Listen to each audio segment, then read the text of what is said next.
de ton Je livre? peux lire, oui, des extraits des réflexions sur Bernard Noël, enfin, sur son écriture, Oui. qui sont tirées donc de l'essai que j'ai publié. Parcours où tout se croise, se reprend et se poursuit. Telle écriture expérimentée dans le récit sert à narrer telle expérience ressentie en suivant le travail d'un peintre. Telle réflexion amorcée dans un essai se retrouve développée ou reprise dans le récit suivant, comme une même réflexion qui se poursuit de livre en livre et qui passe d'un genre à l'autre, tout en gardant la même ligne de conduite. Le poème, le récit, l'essai se répondent l'un l'autre. Qui vient pour réfléchir sur le regard doit lire l'œuvre poétique, les récits et même la fiction. Qui vient pour le seul plaisir de la littérature se retrouve à lire aussi les essais sur les peintres, les essais politiques, etc.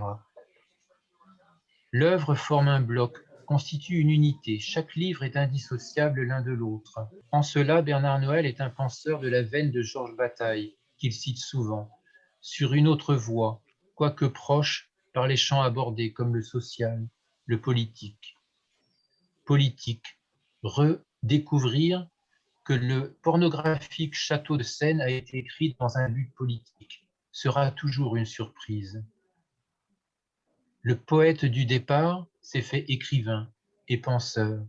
De l'homme, ce que Bernard Noël appelle le corps, du regard, mais aussi du social et du politique. Bernard Noël ne refuse pas la pensée du collectif et donc de la malversation du sens par la démocratie.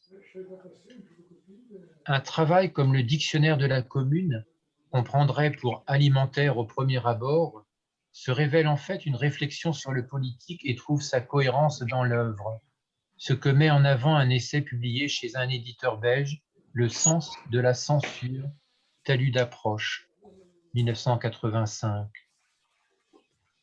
Observateur attentif de la littérature, son entretien avec Georges Perec a fait date, mais qui sait qu'il a également conversé avec Claude Ollier.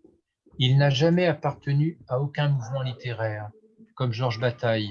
Il rejette très tôt le surréalisme de Breton et préfère suivre Abellio. Bernard Noël a été influencé par le grand jeu de René Daumal.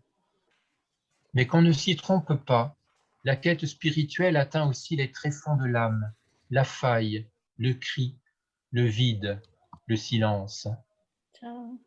Son Magritte a également fait école. Quel est le sens du sens? On peut parier que son Maçon le suivra. La pensée du regard de Bernard Noël est aujourd'hui étudiée par les spécialistes d'art et de photographie.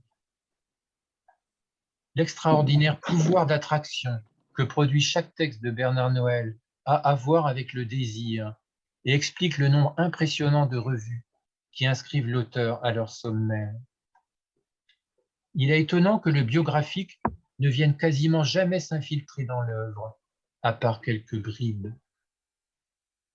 À cette longue liste d'ouvrages, Bernard Noël a inscrit l'admirable et lourd La maladie de la chair.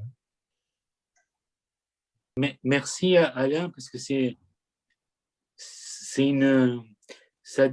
nous donne un regard sur tous les champs d'écriture où est intervenu Bernard Noël. Et il y a une cohérence dans tout ça, mais il a arpenté plusieurs champs d'écriture. On écrit comme on veut chant, mais voilà, il a traversé plusieurs formes d'écriture, mais avec toujours la même exigence en tout cas, et qui ne s'est jamais démenti, quoi.